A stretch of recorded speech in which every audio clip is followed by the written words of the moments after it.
All right, let's go. Monday morning here in Southern California with me and JD. We have friends from all over the world, though.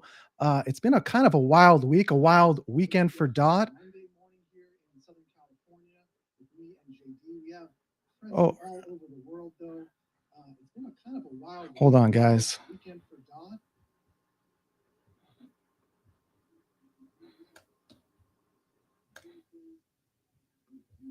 Hold on, guys. Sorry about that. I think we're having some echo here. Sorry about that.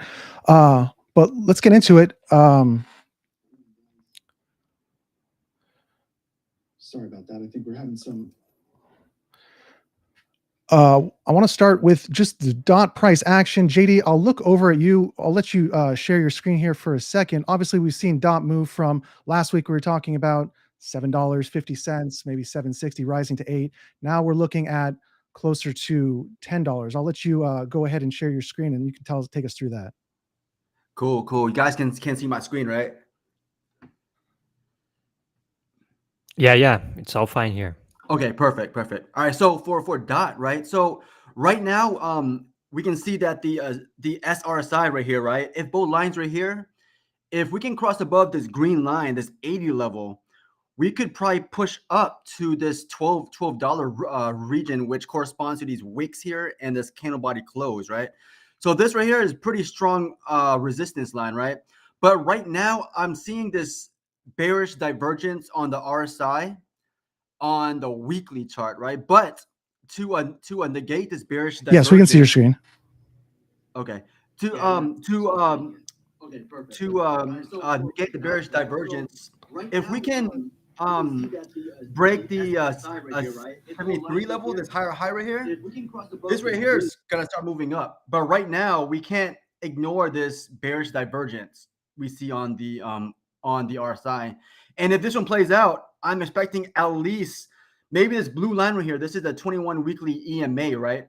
To more likely get hit or close to it. And if that breaks, this orange box is probably going to get hit for a better buying opportunity. But right now, the SRSI is still looking bullish. So we could probably push up in the short term, but we'll see where this SRSI is going, and we'll see if we can negate this bearish divergence for dot.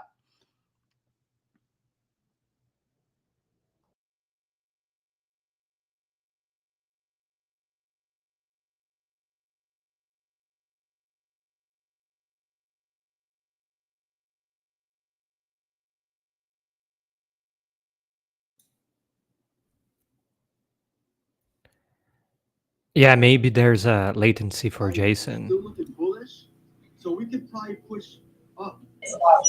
Yeah, it's going some lights. Where this SRSI is going, and we'll see if we can negate this bearish divergence for dot.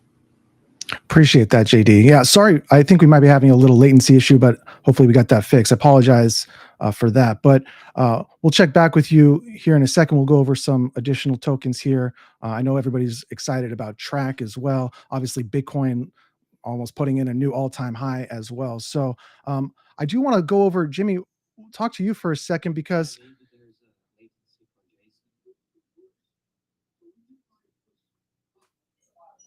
Yeah, it's going some lights.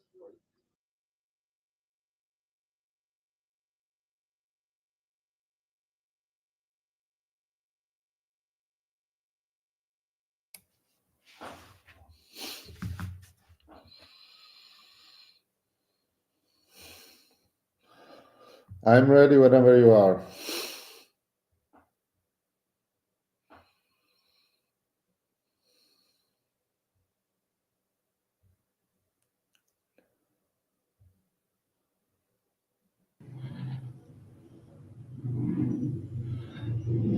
oh shit.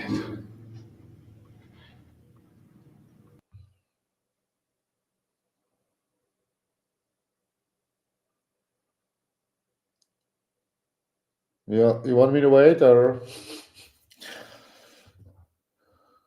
Yeah, I think there's some. I'm ready whenever you are. Yeah, guys, I'm not sure if you can hear me. I'm having a little issue here. I'm not sure if you're hearing me now. Yes, We can hear you. Okay, sorry about that, guys. I apologize. Yeah, but we have some echo. Some echo. I can hear myself. Shit. Yeah, now. How about now? Is that a little better? Yep, that is better. Okay. If it's fine Jimmy, I'll with you, throw it now over it's to you. okay. Yeah, I can see. Talk some All right, open yeah, I gov can hear. maybe. You want me to wait or? Oh. Yeah, I think there's some. I'm ready whenever you are. Yeah, guys, I'm not sure if you can hear me. I'm having a little issue here. I'm not sure if you're hearing me now. Yes, We can hear you. Okay. Yeah, sorry. Jason, you have some. I think you have some overlap. So maybe you just turn off something and you just. I can hear myself.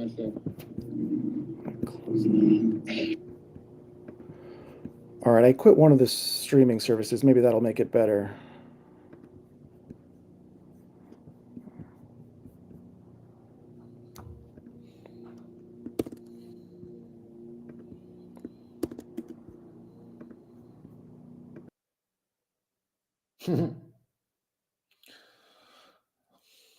I hope he's gonna join.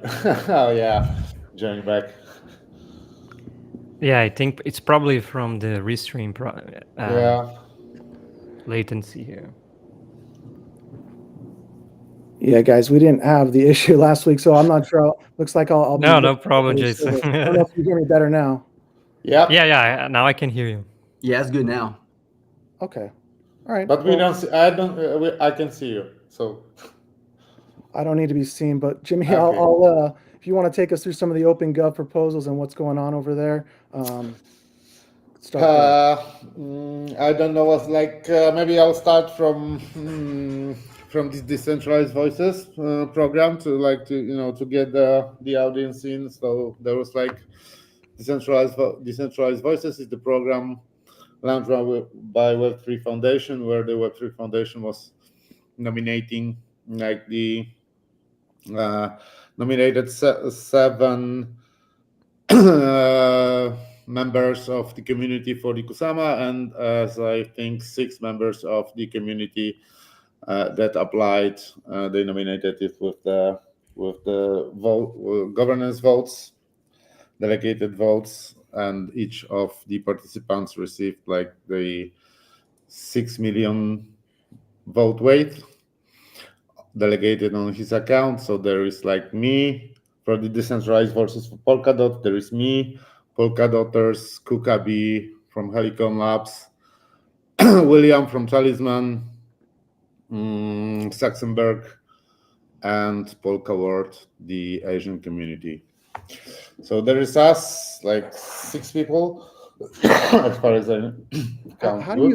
How do you keep them all? Like my thing with OpenGov is like I love it and I think it's great, but how like there's so much going on in there. Like how it almost seems like a full-time job to just go through OpenGov and do that. You're spot on. It's like. Of course, the OpenGov itself is like it's almost a full-time job when you want to keep up with every like referendum and proposal.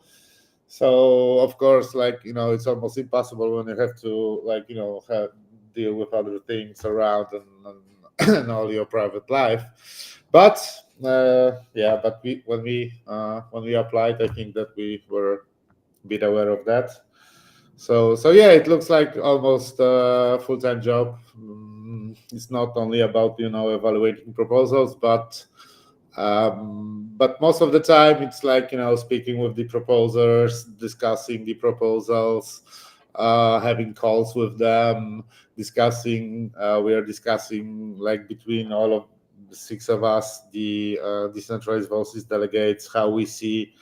The things around the proposals, how we evaluate them, what we discuss and share our insights, how we see the precise elements of the proposal. So it's like a lot of discussions going on, a lot of meetings. So from one hand, it's like a lot of work. It's like almost full-time job. It's like time consuming, but from the other point of view, it's like the great experience because you can learn a lot. You have the opportunity to meet in person, like in calls, all of those great people. So yeah, a lot of great experience for sure. But it's I can say if I say it's exhausting, I think I'm not gonna lie. Yeah, no, I So imagine. yeah. I imagine. Anything like any proposals that you think are just like stand out above some of the other ones that we should know about or keep on the radar? For sure, there are quite few.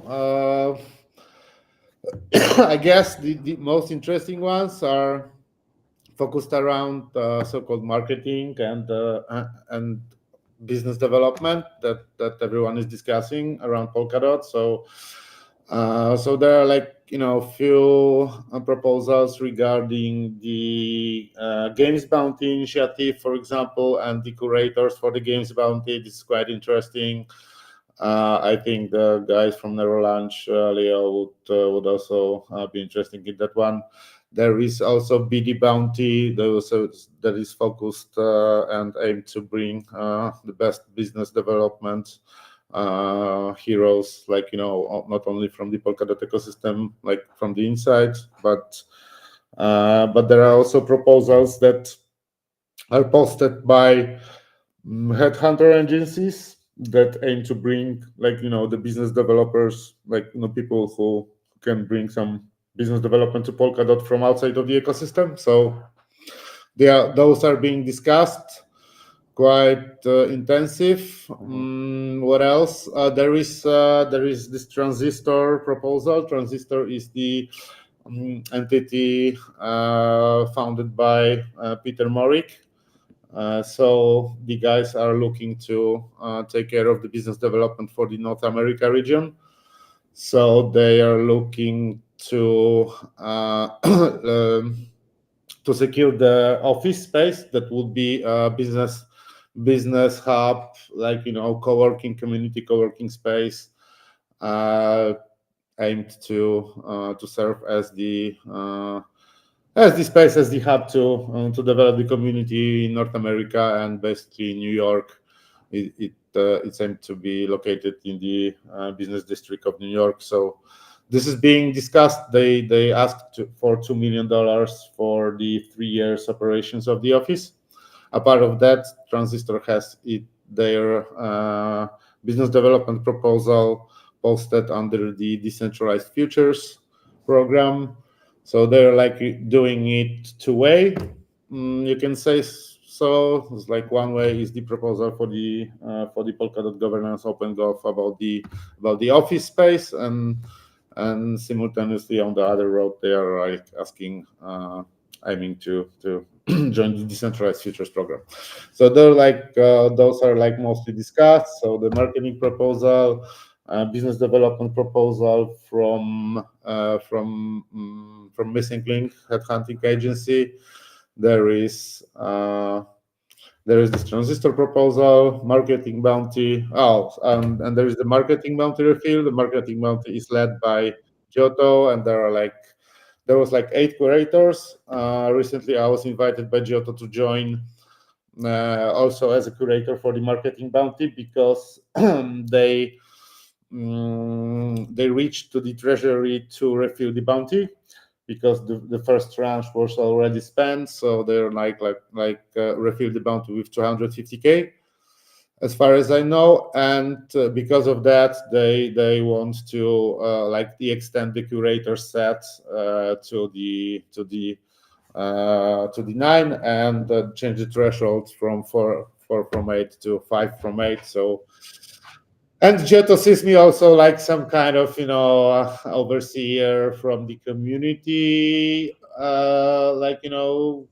kind of being some kind of messenger or the ambassador from the community level to keep an eye and update the community about what is going on in the marketing bounty, how to add some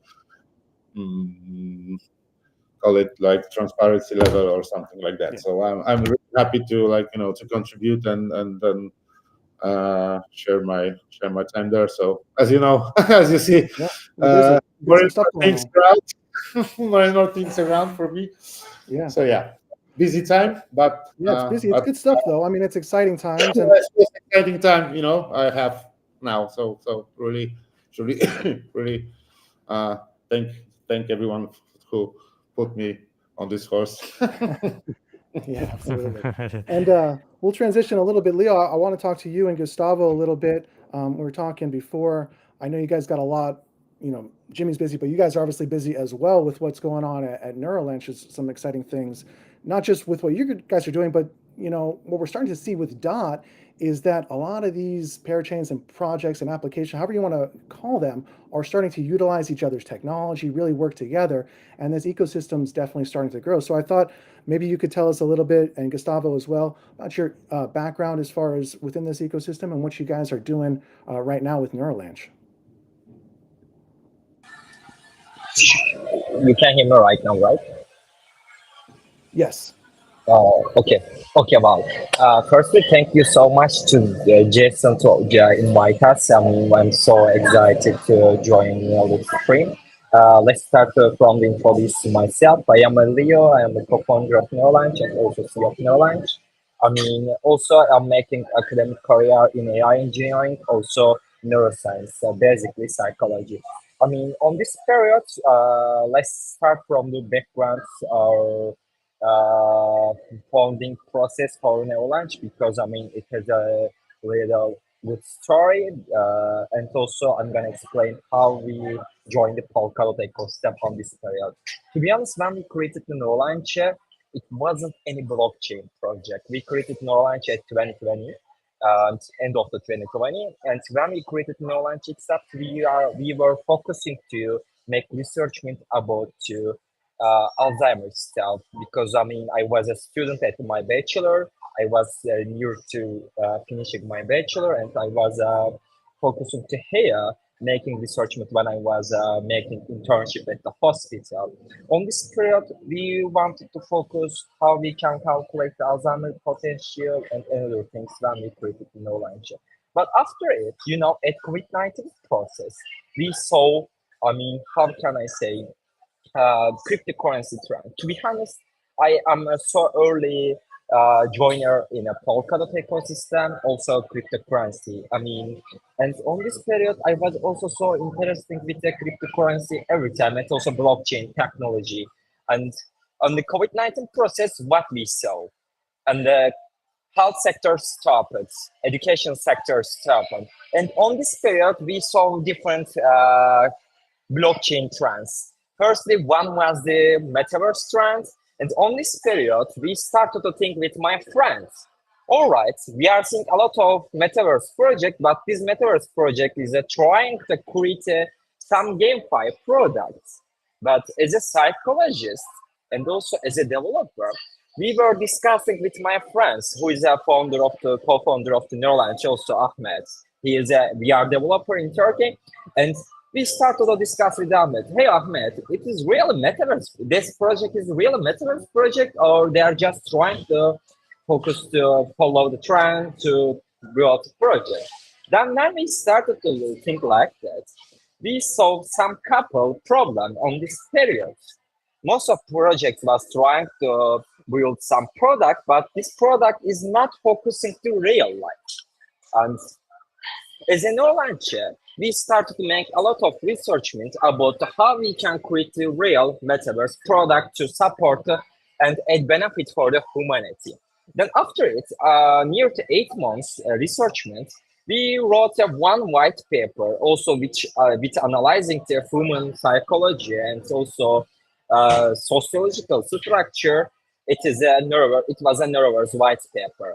And it was one metaverse project to build a metaverse project for the health sector and educational part. But on this period, we wanted to build our product, but it was so hard to us because we didn't have any money. We were funding from our pockets. We were making the funding ourselves, and on this period, it was so hard for us. Then after it, I talked with my friends who is working with me. Hey guys, all right, we are trying to some products for these sectors, but at the beginning, when we are making this stuff, we should definitely focus what we can do right now. Because we were focusing every time the future, future, future. We were saying, okay, we're gonna make it, but unfortunately, also because of the technological part, I mean, it wasn't a little bit. How can I? It was so hard to build a VR metaverse project in Unreal Engine 5 because we didn't have a good VR glasses. Also, then after it, we started to think, what is our problem? First one was we didn't have any community. Secondly, we didn't have any funds. And on this period, we started to think how we can create the best community in Polkadot ecosystem. Why we choose the Polkadot ecosystem? Unfortunately, in Polkadot ecosystem, we didn't have NFT culture like Ethereum, Solana, Polygon, and another ecosystem. Why we didn't have NFT culture? Because I mean, last bull season we get our parachain solid. Yeah, in Kusama with a singular, we had a good NFT culture, but we couldn't reach the global side as a Polkadot community. Then after it, we launched our NFT collection. It was the first WASM NFT collection in our ecosystem, and with this NFT collection, we started to see, yeah, we can create a good community in Astar ecosystem because Astar is so hungry. Because in the beginning of the Astar parachain, most of NFT collection created and most of people scammed. On this period, we wanted to create this NFT collection to create a one maxi community in Polkadot ecosystem, also in Astar. Then after it, and our main goal was every time to build our Neuros product. But you should make everything a one step. And after it, we saw also what? Yeah, I said to you, we didn't have an NFT culture in Polkadot ecosystem, and we could fix it. Then after it, we launched our Astar Strike formula name. Still, we changed the name ZK Strike, and we started to integrate different NFT collection to give utility to them. Still, what we are doing, I mean, I don't want to talk too much on these periods. We are still building two different products. One is the ZK Strike, formula name is Astar Strike. One is the Fireless AI project. And on this period, what we are doing, to be honest, it is so important. In Web3, unfortunately, we have hard user experience. I mean, when people is trying to join these applications, unfortunately, they need to learn also blockchain technology, blockchain structure, and most of that applications projects can't reach the Web2 users.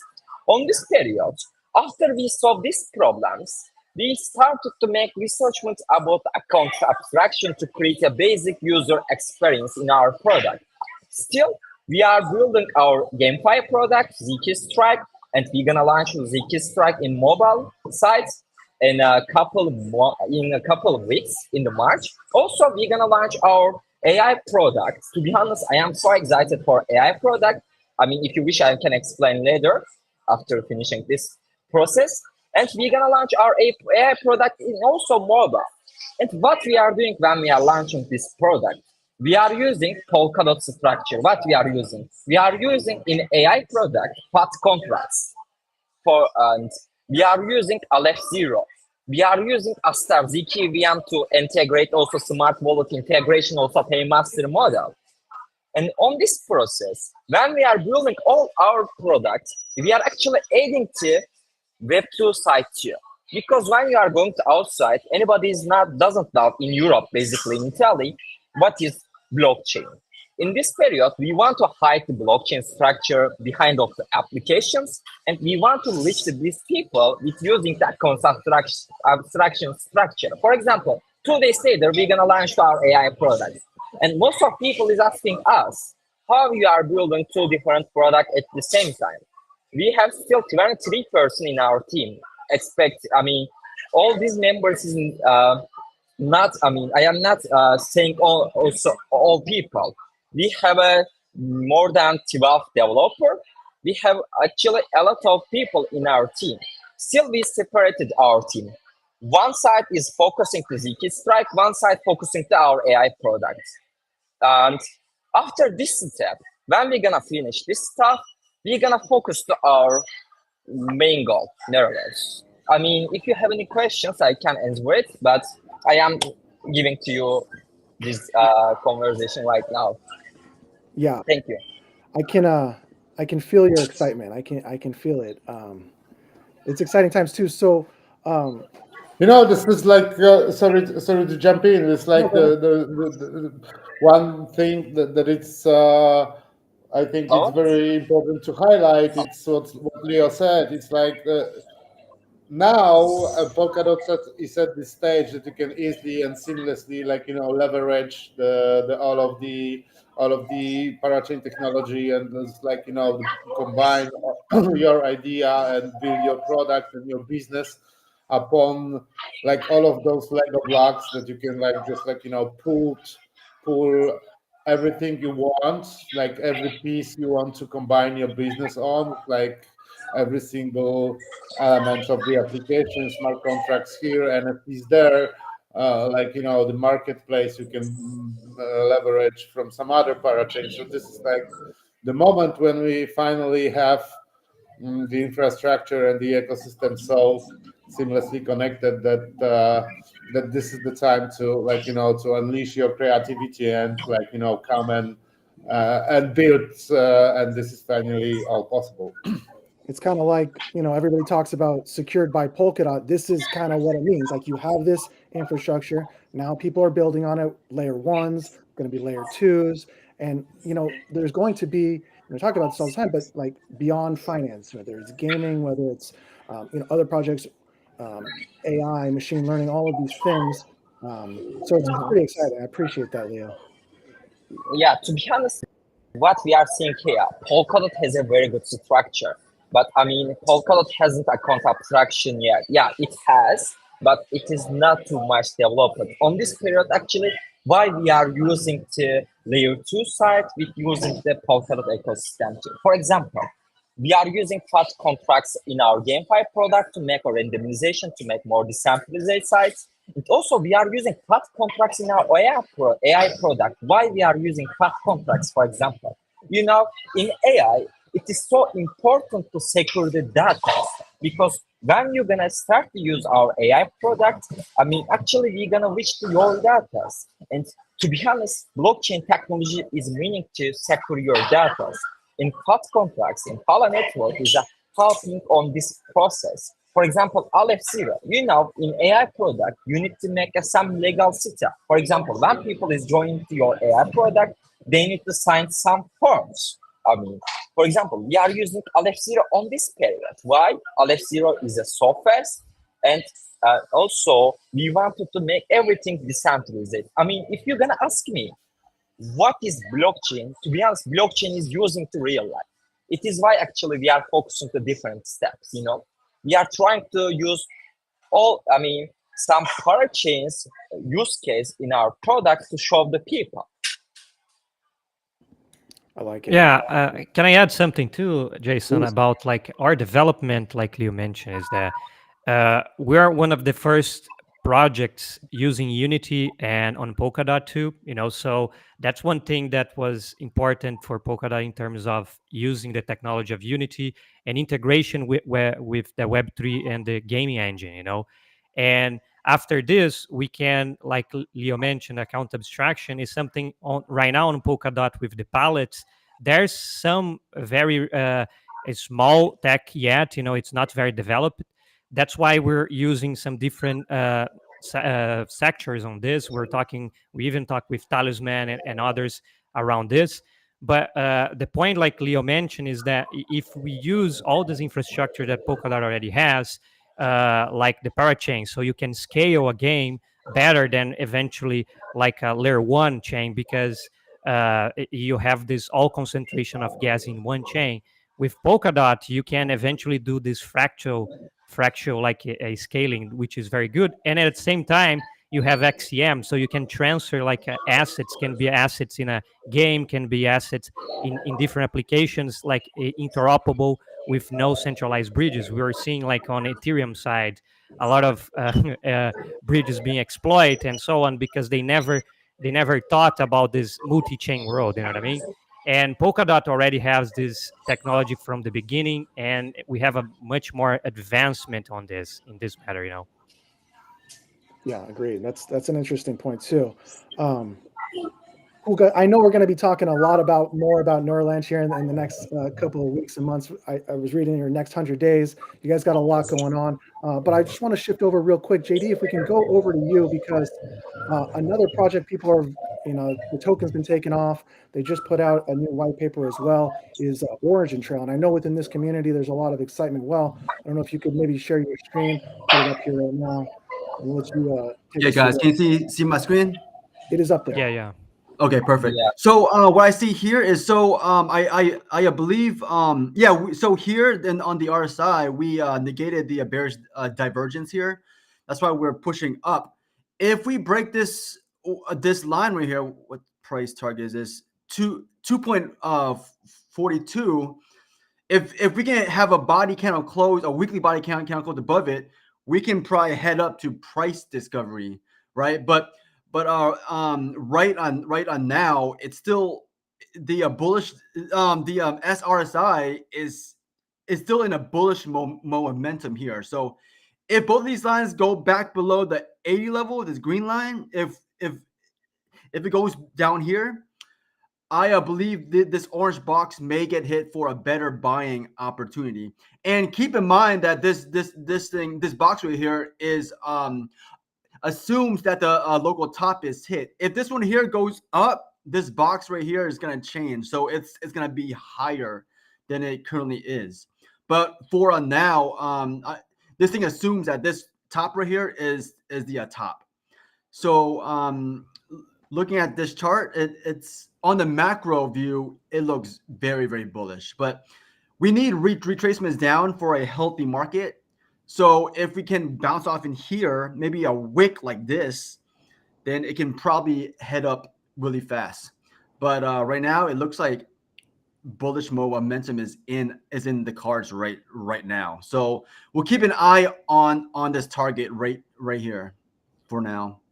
So it sounds like you like TRAC. Obviously, it's going, but you just think there might be possibly better buying opportunities here over the next couple. Oh yeah, I mean, yeah, right now we're in extreme greed, right? So we were buying down like we were buying down here, and I was buying like around here, right? Because we were at extreme greed or extreme fear, right? But now we're in extreme greed in the fear and greed index on Bitcoin. So right now I'm not a buyer on any of the cryptos. Once we head like within this orange box, I might start adding towards my position. But as of now, since we're in extreme greed, I'm currently holding my positions. I took a little bit of profits here and there to enjoy life, but I can see this one push up higher in the next few months. I mean, right now, since both of these lines are above the 80 level, we could like literally go retest this one right here. But right on now, I'm not a buyer. If you head here, I will be a buyer though. Excellent. And I see Jimmy likes your enjoying life. I could see him smiling over there. To enjoy it. Amen. And also, I mean, if we aside from the price, Origin Trail just released a new white paper. I'm not sure if anybody got a chance to read it, but they already have this concept of verifiable internet for AI. And I just think this concept is so interesting and timely right now when you see what's happening with Google and their AI, and it's just kind of a mess. And it's not that it's wrong. It's just where are we getting the data from? Like, who's supplying the data? How do we that it's truthful? And I think what Origin Trail is doing is pretty exciting. I don't know if you guys read through the white paper. They also introduced this concept called retrieval augmented generation, but just very interesting. Could you briefly like explain this, because I didn't have a chance to go through it, and maybe we have some few minutes to like. Yeah, I went through it pretty quickly. I took a couple of notes. What did I say? Would you mind sharing them? Yeah, so they, in addition to their TRAC token, they discussed this economic incentives for contributing to their verifiable AI, and they introduced this Neuro token as well, or they're introducing this Neuro token as well, which I didn't really look at, but I know they have a project called Neuro AI, and then there's other projects like Bitten. I didn't get to look at. Maybe this will be a good idea to to go into details on this into next episode, because truly speaking, I feel like I didn't put enough time on the origin track, so it would be nice opportunity to get some learning on this. Yeah, agreed. I obviously didn't put enough time into it either, as they were not coming on. But I did want to talk about the TRAC token, and that did come up. So we'll talk about that maybe next week. But if you want to, we can move on. We can talk about Polimec if you want. I invited them to come on as well. We're going to try to have Flavio on next week. And I know, Jimmy, you're a little bit more up to date on what they're doing. But, when I was listening to their podcast the other day, obviously it's kind of like decentralized crowdfunding, which in this area of, where it feels like there's going to be a lot of projects coming to Polkadot, to do this in a compliant way where you you incorporate KYC and some of these other things and do it in a decentralized way, I think is a real game changer, especially when you consider a lot of the problems that we had previously on Ethereum, ICOs, some of the problems that come along with unregistered securities and things like that. So I don't know if you want to talk about that at all, Jimmy, but I think Polimec is a pretty interesting project. Tried to get Flavio on here, but he'll probably join us next week. Yeah, so I was like going through the latest Kusamarian, like Sunday Kusamarian Space Monkeys episode with the Polimec. So what interests me most, and what I find like the most exciting things from the perspective of Web3 and the community builder is like there's a great chance to involve the VCs, decentralized VCs based on the DAO structures. So we can see like there are like a lot of DAOs coming in the Polkadot ecosystem, and we have like more and more suitable infrastructure and tooling for that. For example, thanks to the Multics and thanks to the Mimir update, where they like excuse me, when they like launched the possibility to where you can have staking, for example, from the multisig accounts. You can stake that from the multisig accounts. So this is quite an interesting thing also when considering from the DAO perspectives. And of course, additionally, from the perspective of, for example, Invarge and Tinkernet, what are they doing this like with for the DAOs? So I think that when we combine all of those elements, like DAO management with multi-sig wallets and possibility to seamlessly and trustlessly build treasuries for the DAOs and manage them cross-chain. So it will be like exciting thing to open the road for DAOs to collectively invest in crowdfunding, like joint crowdfunding, and invest out of those projects that will come to the Polimec, and this is like all of the, for example, members of the DAO can go through the KYC verification with Kilt. That Polimec is leveraging Kilt technology and Deloitte partnership. So there's a imagine that every DAO member goes and proceeds the KYC, and the DAO itself proceeds the KYC, so they can trustlessly with the DAO treasury they can invest in the crowdfunding way through the Polimec. So this is what excites me most, and I'm truly looking forward to see which DAOs will be the first one that will be leveraging this technology. I got some ideas, but I won't I think the other thing that's cool though is too, from what I was listening on that podcast, is that it's not just confined to the Polkadot ecosystem. If you're launching a project somewhere else, that's what I kind of like too. In addition to what you just said, is like, if you're a developer, build where you want, build where it's best for your project. We can do the crowdfunding here in this secured way, and you can take it where you guys need to go. So I thought that was pretty. Yeah, it's like, I know, you know, the crux is because in the fact that this is all secured by Polkadot, right? So this is like, we are doing this crowdfunding in a fully trustless and decentralized way, and you know, this is like in the most robust, and resilient, and secure environments. When you have, like, you know, the interoperability layer, when you can, like, you know, build on top of Polimec, like, you know, many dApps that will leverage the Polimec technology. But as you said, Jason, it's really interesting that you can, like, you know, the other projects from, like, you know, Ethereum ecosystem or EVM based projects and can do this as well, because the model is that they will, like, you know, when you when you invest in the crowdfunding, they will be releasing some kind of how can you say, It's like a mock token almost. It's like something like that. Yeah. So, like, you know, the rights token that you will be able to, like, you know, claim the tokens when they will be eventually released on the mainnet by the publisher. So this is also interesting thing, that this is not only for the Polkadot ecosystem, and is not limited to the Polkadot ecosystem, but they're open to the Web3 at scale. So yeah, really looking forward to it. Yeah, it's cool. It's cool. So I hope we can get more information on that. Because we're at about 40 something minutes. So I appreciate everybody for joining. JD, maybe you can close this one out. We'll talk maybe a little bit of Bitcoin and some ETH if you have time. And looks like Bitcoin is possibly on its way to 70,000. I haven't been watching it, but it's looking pretty good. Here, I'll bring up your screen. Yeah, bro. So here, okay.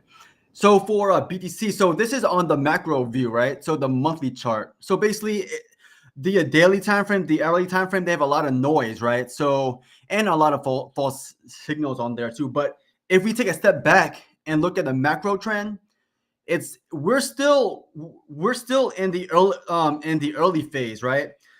So here on the RSI monthly chart, right? So each time the green line gets hit, that's a good time to start taking profit, right? So smart money was taking profit here, and then it dipped like 80%. Then it started to rise up even more, and this green line got hit again. So that's a good taking profit opportunity, right? So here as a whale, it hit once, and then whales took profit here. It hit so this is the bull market support band, right? So basically moving averages. Each time it goes up, it hits it, goes up, hits it, goes up, hits it. So it's like this for all of the bull cycles, right? So I'm thinking we may hit this one again, but keep in mind that so this is a monthly chart, right? So keep in mind that each month, this line right here, these lines will go up, right? So next month it could be 48K or something. I'm not sure. But yeah, right now we're still in the earlier phase.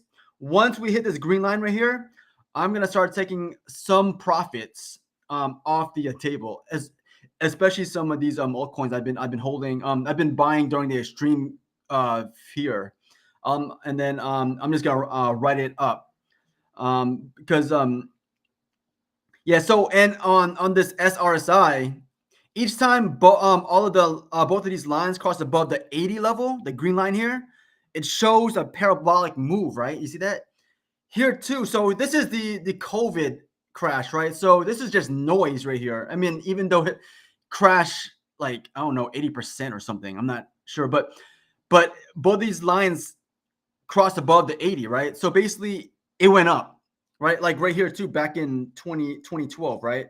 Both these lines cross above the A level, parabolic. Look at this. We just crossed here. Let me see. Yeah, right here, right?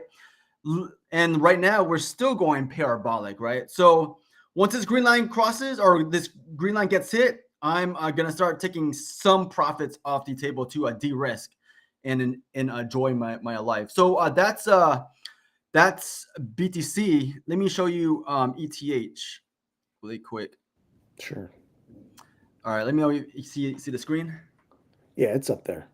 Perfect. All right, so it's the same thing. So each time these both of these lines cross above the 80 level, the green line right here, it goes parabolic, right? You see this right here? It goes parabolic. Look again, like we actually cross again, so it looks like we're gonna go up, right? But this pattern right here, so you see these wicks, right? So these wicks are hitting these two trend lines, right? This pattern right here is called a rising wedge, and about 80% of the time, or probably less than that, it breaks to the downside, right? But right now it looks like we're still gonna head up, but once we hit close to this trend line right here, I might take a lot of profits off the table, and I might maybe hold 20%, just in case this trend line up here breaks up. If we have a candle body close above this trend line right here, man, ETH and all the altcoins will start skyrocketing even more. But this this pattern right here looks really bearish, right, on the long term. So once this one gets hit, I'm more likely gonna take maybe 80% off the table and just ride the other 20%, just in case it was a false signal and we end up breaking this thing. But usually, what a rising wedge is it breaks to the downside. So here it could maybe 2025 it could be an all-time high, right? So maybe end of this year to next year, that's probably going to be the time to start taking some profits off the table, right? Because we don't want to we don't want to like hold and then let smart money crash on us, right? We want to take profits when the oscillators are at overbought territory, right? So right now, like here is overbought. Smart money took profit here and it crashed down, and then they more than likely they probably hold like 20%, and then once it goes up here, they just cashed out, and look what happened, just crashed like 90%. Same thing here, like this is overbought. Most of the smart money took profit here, and dumb money was buying up here when we were at overbought territory. And look at this. This is a bearish divergence, right? Let me color this. So here, this is a bearish divergence compared to RSI. See this? Look what happened. It crashed like 80%, right? So I'm expecting something like that too, like here too, like a bearish divergence, right? See that? And RSI is going down while price is going up. It crashed. I'm expecting like something like this as well. Like it could go up here, and then retrace, and then go up there again, while the RSI goes up, and then it creates another low, and then creating another bearish divergence. But right now we still have plenty of time. We're still in the probably the middle phase of the bull cycle. And right now, I'm very bullish on the macro view on crypto, but we don't want to be the 95% that takes that holds during overbought territory. We want to be smart money where we take profits when the oscillators are overbought on multiple higher time frames. So I'll be taking profits once we're at overbought territory, regardless if it's top or not, and to enjoy my life with all of the profits when we were buying at extreme fear. So that's my strategy. Appreciate it, man. I love JD because no emotions trader. Right. Can I add some of my speculations to this party? I would love for you to. Can I? Is it possible that I share my screen, for example? Yeah, you should have an option there, and I'll see it pop up. I'll put it on here. You can share. There we go. Yeah. Perfect. So you see it? You see it? Yes. So as you see, this is my point of view, how I see it. This is the weekly chart. So I'm mostly using like two tools. I'm using like you can see I'm using like Ichimoku with my customized settings, and I'm using like mostly Fibonacci based extensions. So this is like you can say from like the previous like super cycle. This is this this like spikes and the whole cycle. It's measured exactly here. This is like 1-to-1 extension, and you can see on the levels of 77k around.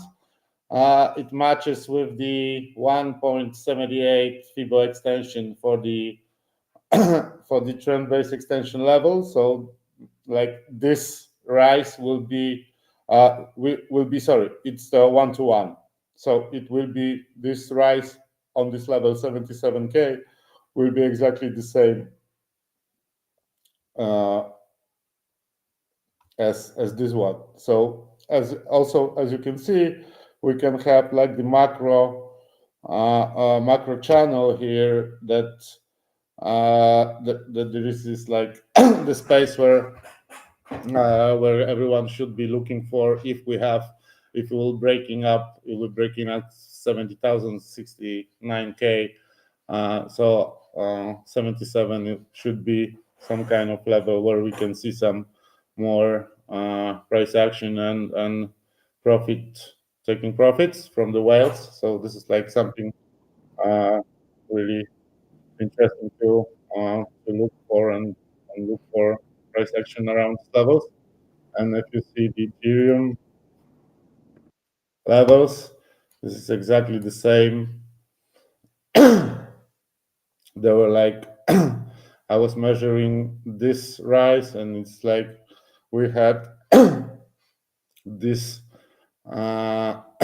this price action hit exactly 1.7868 Fibo extension. As you can see here, we had a reversal. This is a weekly chart, and we are going to the second or the third.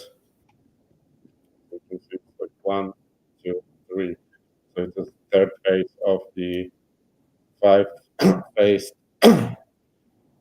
upcycle. So as you can see here, it's like 3,680 around. So we are going to the another Fibo level, and as you always also you can see this band of upper channel. So this is also interesting area to watch out if there will be no reversal going on.